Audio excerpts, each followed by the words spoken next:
நிறைய பேருக்கு வேலை ரீதியான அந்த சுமைகள் ஏறும்போது மைண்ட் ரீதியாக ஒரு கன்ஃபியூஷனும் ஒரு ஸ்ட்ரெஸ்ஸும் வந்து ஏற்பட்டுரும். ஸோ இந்த ஸ்ட்ரெஸ் வந்து மற்ற விஷயங்களில் நீங்கள் சரியாக டெசிஷன் எடுக்க முடியாத அளவில் ஒரு குழப்பமான சூழலை வந்து உங்களுக்கு கொடுத்துரும். ஸோ மைண்ட் அளவில் ஒரு விதமான கான்ஃப்ளிக்ஸ் ஏற்படவும் வாய்ப்பு இருக்குது. உங்களுக்கும் உங்கள் பார்ட்னருக்கும் வந்து ஒரு மிஸ் அண்டர்ஸ்டாண்டிங் இருக்குது, இல்லை ஒரு பிரேக்கப் சுச்சுவேஷனில் இருக்கீங்க அப்படின்ற போது ஸோ இப்போ கொஞ்ச நாளைக்கு நீங்கள் அதை மேற்கொண்டு அதை பெருசாக்காமல் நீங்கள் மற்ற வேலைகளில் வந்து ஈடுபடுறது தான் உங்களுக்கு ஒரு தீர்வாக இருக்கும் இப்போதைக்கு அப்படின்னு இருக்கு. ஏன்னா இந்த ஒரு மிஸ் அண்டர்ஸ்டாண்டிங், இந்த ஒரு பிரேக்கப் சுச்சுவேஷன் அது வந்து பெர்மனெண்ட் கிடையாது, அது ஒரு டெம்பரரியான விஷயம்.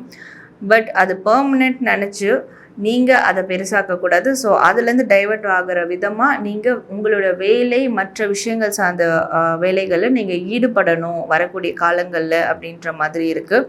ஸோ நீங்கள் பேசுகிற வார்த்தைகள் தப்பாக கூட போகிறதுக்கும் அதனால் சில வம்பு வழக்குகள் வர்றதுக்கும் வாய்ப்புகள் இருக்குது. அதனால் பேசுகிற வார்த்தையில் உங்களுடைய கம்யூனிகேஷனில் ரொம்ப கவனமாக இருக்கணும். நீங்கள் எந்த மாதிரியான கலர் யூஸ் பண்ணால் உங்களுக்கு பெஸ்ட்டாக இருக்கும் அப்படின்னு பார்க்கும்போது இந்த கோல்டன் கலர் யூஸ் பண்ணுறது உங்களுக்கு பெஸ்ட்டாக இருக்கும். ஸோ அடுத்து இந்த சுச்சுவேஷனில் நீங்கள் என்ன முருகரை வழிபடலாம் அப்படின்றத பார்க்கலாம்.